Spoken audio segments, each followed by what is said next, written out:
Friends, আপোনালোক সকলোকে স্বাগতম জনাইছোঁ।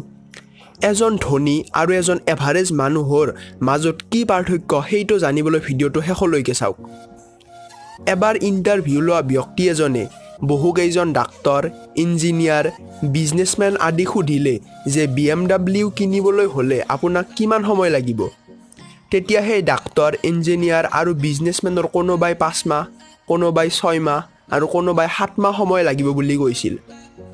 সেই একেই প্ৰশ্নটো ইণ্টাৰভিউ লোৱা ব্যক্তিজনে ৰতন টাটাকো সুধিছিল আৰু ৰতন টাটাই 5 পৰা 6 বছৰ সময় লাগিব বুলি কৈছিল। ৰতন টাটাৰ উত্তৰটো শুনি ইণ্টাৰভিউ লোৱা ব্যক্তিগৰাকীয়ে আচৰিত হৈ সুধিছিল যে আপুনিতো বহুত ধনী মানুহ, তেতিয়াহ'লে আপোনাক ইমান সময় কিয় লাগে?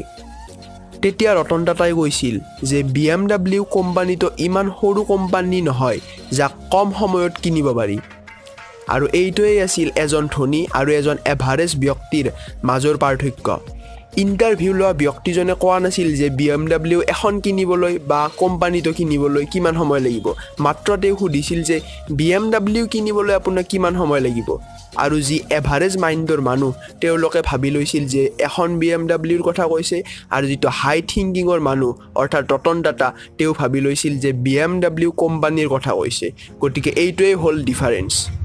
Ratan Tata, Elon Musk, Bill Gates, Steve jobs, APJ Abdul Kalam এওঁলোকৰ থিংকিং ডাঙৰ আৰু আমাৰ থিংকিং সৰু, যাৰ কাৰণে আমি জীৱনত একো ডাঙৰ স্থান এটা লাভ কৰিব নোৱাৰোঁ।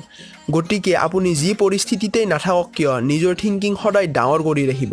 থিংকিং ডাঙৰ মানে কেৱল অধিক টকা উপাৰ্জনৰ কথা কোৱা হোৱা নাই। থিংকিং ডাঙৰ কৰি ৰাখিব অৰ্থাৎ আপুনি মানুহৰ তথা এই সমাজৰ কল্যাণৰ হকে কাম কৰি যাব, যাতে নিজৰ লগতে সকলোৰে উন্নতি সাধন হয়। আৰু আপুনি মানুহক তেতিয়াহে দিব পাৰিব যেতিয়া আপোনাৰ নিজৰ থাকে। গতিকে যদিহে ভিডিঅ'টো চাই ভাল লাগিছে ভিডিঅ'টো লাইক কৰি দিব, কেনেকুৱা পাইছে তলত কমেণ্ট কৰি জনাই দিব, আৰু লগতে চেনেলটো ছাবস্ক্ৰাইব কৰি দিব আৰু আগলৈও ভিডিঅ'টো শ্বেয়াৰ কৰি দিব। ধন্যবাদ।